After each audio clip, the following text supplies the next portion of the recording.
in the bone-piercing cold of Petrograd, October 1917, each gust of wind sliced through Sofia Petrova's thin coat like a steel blade.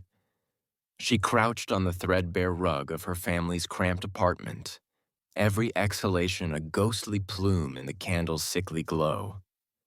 Beyond the frosted window panes, the city's narrow lanes lay draped in a shroud of misery.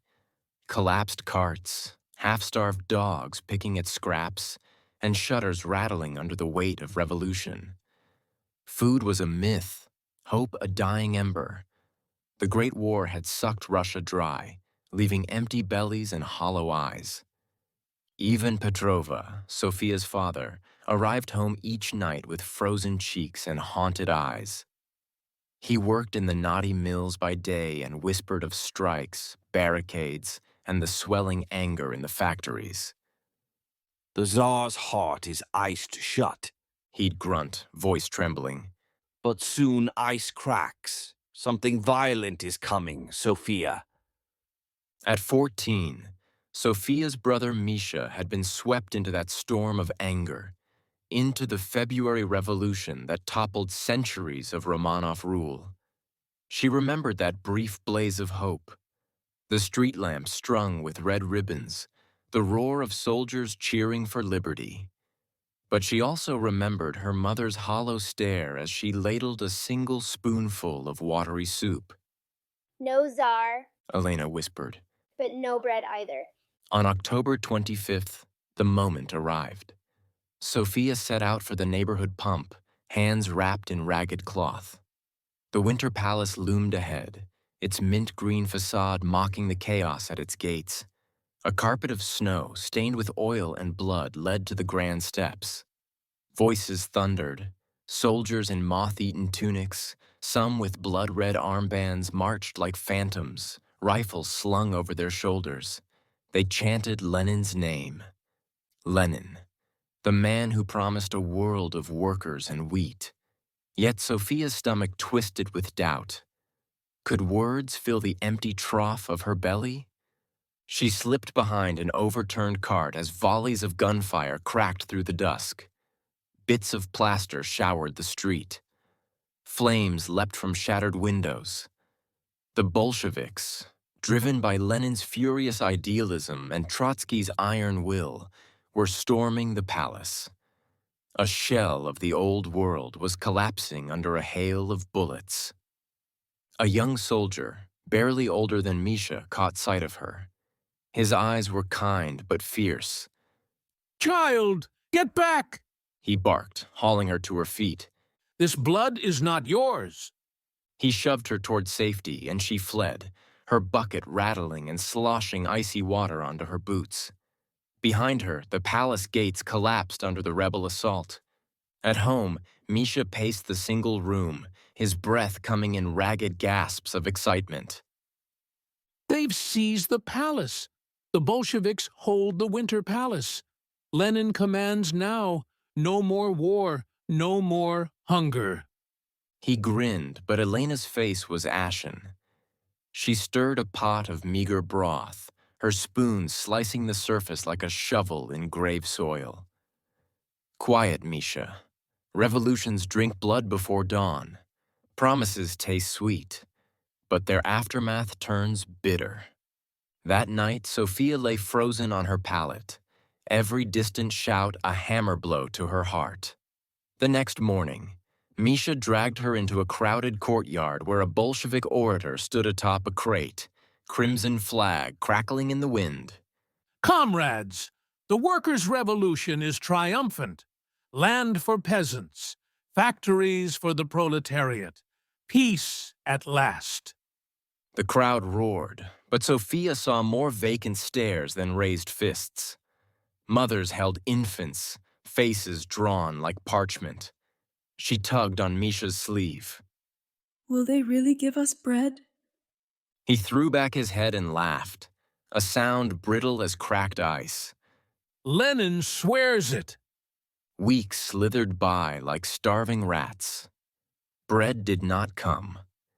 October's victory gave way to cold, hunger, and fear. Then, In March 1918 came the Brest-Litovsk Treaty, a dagger through Ukraine, the nation's breadbasket, handed to Germany for a pittance of peace. Ivan slammed his fist against the wall, splintering plaster. They've traded our grain fields for empty words. Still, the Bolsheviks pressed on, grinding Petrograd into the iron heart of a new regime and shipping the capital to Moscow. Winter returned with a vengeance. By December, the Russian Civil War erupted. Reds against whites, each battle a crucible of shattered families. Rumors raced down frozen alleyways. Siberia's wastelands, Ukraine's bloodied fields. Misha, aflame with revolutionary fervor, enlisted in the Red Army. Elena clung to him, tears carving channels down her dust-pale cheeks. For you. He promised Sofia, pressing a scarlet scarf into her hands. Wear this until I come home. Her small fingers closed around the scarf, its fabric slick with his sweat and dreams. Days bled into nights as Sofia queued for bread, her spine bent under the weight of empty hope. One dawn, shivering in line, she overheard whispers of the Cheka, the secret police conducting midnight raids. Anyone who dares call Lenin a tyrant vanishes, One woman hissed. Sofia's pulse pounded. She recalled her father's mutterings and vowed to seal her lips. In spring 1919, a sunless day, a letter arrived. Misha scraped words across ragged paper. The whites are strong, but we fight for the people. Sofia read it aloud, her voice cracking like frozen branches. Elena sobbed. Ivan turned his face to the wall, fists clenched so tightly the knuckles gleamed white. War will swallow us whole, He muttered. Night brought terror. A thunder of boots on the stairs. Ivan opened the door to two men in black coats. Cheka agents. Ivan Petrova, you are under arrest for anti-Soviet agitation. Elena's screams filled the room as they hauled him into the iron-gripped night. Sofia pressed herself against the door, heart smashing in her ribs. Papa! She cried, but no answer came. Without Ivan, survival became a scavenger's game.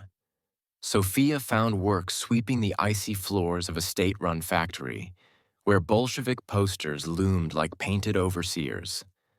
The workers whispered of hunger and suspicion.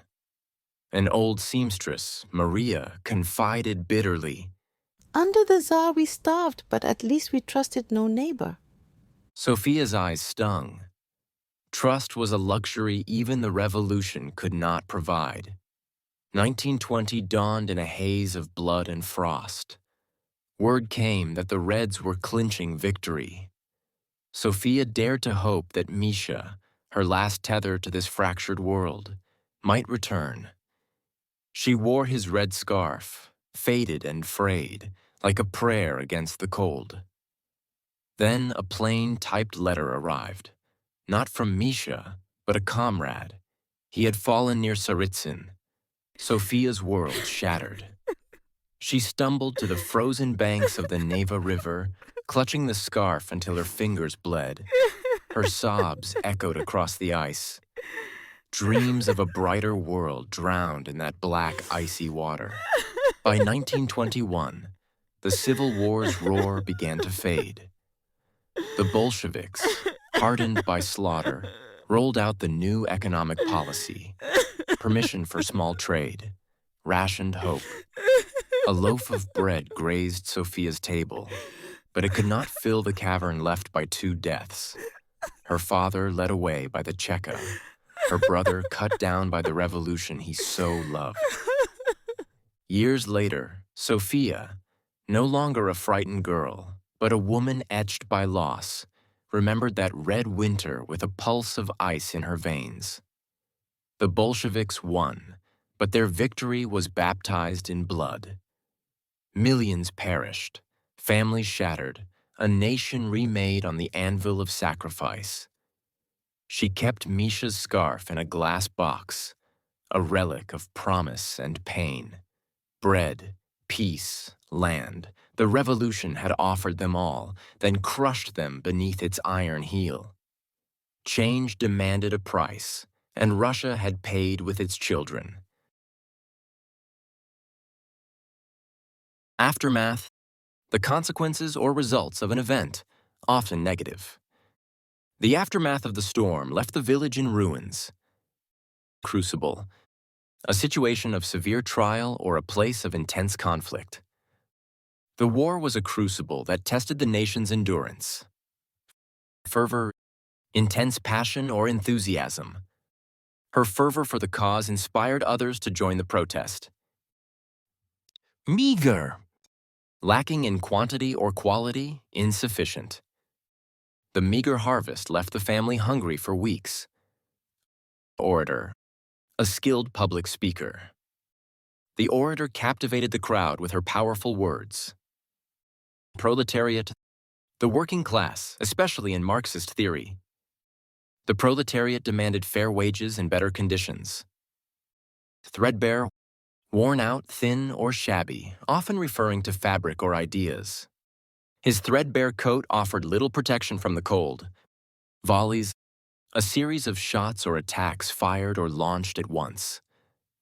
Volleys of arrows rained down on the advancing troops.